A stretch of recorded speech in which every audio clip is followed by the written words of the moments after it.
Hello Victorians, it's History Buff, and we have another Victoria 3 Dev Diary update to discuss. In this update, the devs have given us a lot of information surrounding the new Diplomatic Treaty mechanic that's going to be coming to the game next month as part of the free update. In this video, I'm going to go over the Dev Diary and break down all the information for you, so let's get to it. I want to start off by saying that this new mechanic looks absolutely amazing and I can't wait for it to be implemented in the game. I'm expecting these new diplomatic treaties to bring a whole new aspect to the game and much deeper and involved diplomacy. There's a lot packed in here, and according to the devs, it grew from simple tit-for-tat deals into what we're going to see in just a few moments: large, complex deals with many different aspects and facets within the treaty system, really allowing you to bring in multiple diplomatic actions at once, and overall giving much more flavor and depth to the diplomatic system and certainly the game as a whole.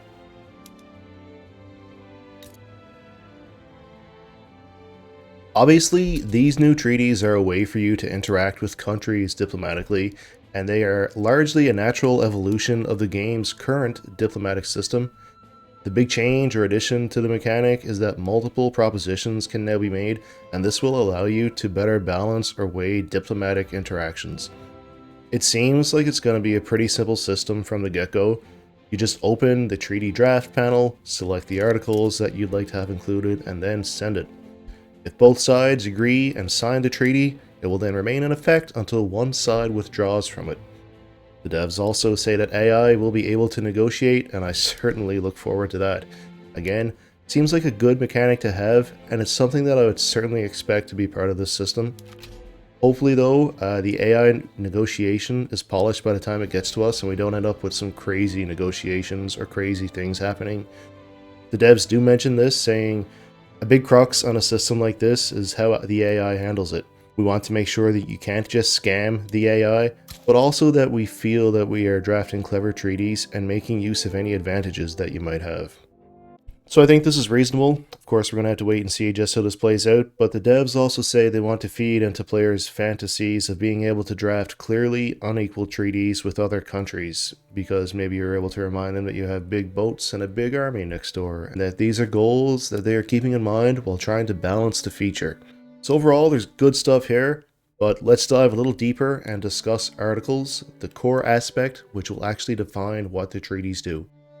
There will be a few different classifications of articles. On a fundamental level, they can be either mutual or directional, which will mostly just indicate whether the article is something that affects both sides equally or not. So here you can think an alliance or defensive pact. Obviously, both sides will be involved in that particular article, and it will therefore be mutual. However, if you, for example, demand that someone transfer goods to you, that will of course be a directional article. Likewise, sometimes you will need to input some data and specify some aspects of the treaty, with something like transfer goods being one of the articles requiring that.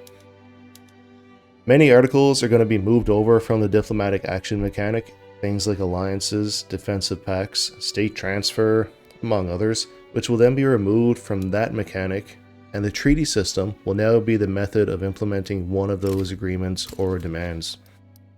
Also included in the new treaty system are treaty ports and military access, as discussed last time out.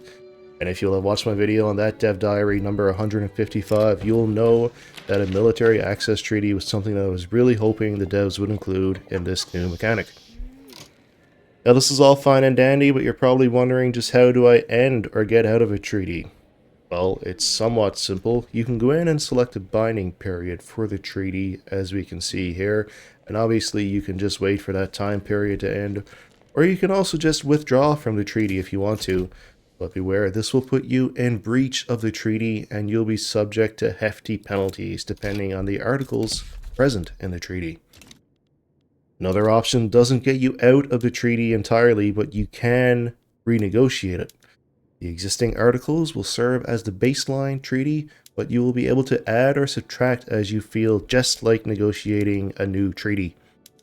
Now, I'm expecting this to be a little challenging and maybe not generally available. I don't think everyone is going to be able to go in and just renegotiate every treaty. And also the devs note that some things aren't up for renegotiation. For example, if you transfer a state, you can't just turn around and say, oh, I want that state back now. Doesn't work that way, friends.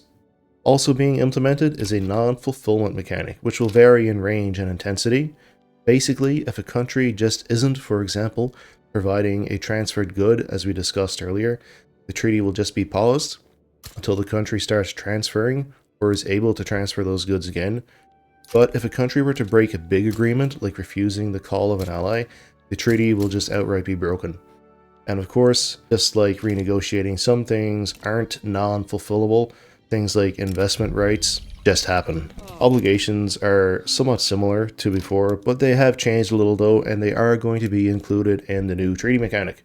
There isn't a ton of information on this, but it seems you can add them to a treaty, but they don't come into effect until the treaty has ended. Basically, if you want to convince another country that you owe them a favor or you're doing this treaty for them as a favor. I think that's how the devs kind of break it down. So as I said at the beginning of the video, this is all planned for the free update. There are some charter-specific mechanics that are included though, and with this I mean the Charters of Commerce Mechanics pack that's coming. And these changes or additions are as follows. No tariffs on goods. So a country can't tariff a specific input good on the world market when trading on the world market. These are articles that you can add to your treaties that will only be included as part of the Charters of Commerce Mechanics pack. So number one, no tariffs. Number two, no subventions on goods. Again, a country is not allowed to set subventions on specific input goods. Countries can prohibit trade of a good on the world market. A law commitment article, so a country commits to passing a specific law. And interesting point here, this will keep the treaty bound until the law is pressed. A non-colonization agreement, pretty simple, basically a certain country can't colonize a certain area. Finally, we have a grant monopoly to foreign company. This mechanic, they don't give any information really. I guess we can speculate and think about what that's going to mean, but they do give the caveat that this will be explained in greater depth in the next dev diary, which is going to be centered around new companies that we're getting in the game and new company mechanics. Finally, and this is somewhat the cherry on top of this dev diary, treaties can be used in diplomatic plays in a new war goal enforced treaty article. This seems like it will be a great little addition to the mechanic, and it will allow you to enforce a treaty on a country that isn't living up to their end of the treaty. So that's about it for today, everyone.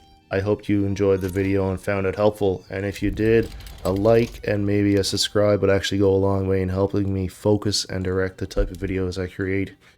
Remember that this update and pack are both scheduled to be released on June 17th, and like I've said many times before now over the past few weeks as I've been making these Victoria 3 videos, I'm super excited for this pack, Charters of Commerce, and the free update that's going to go along with it.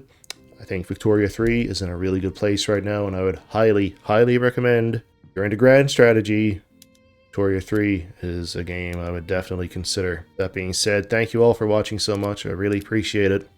Hope you all have a great day. Take care.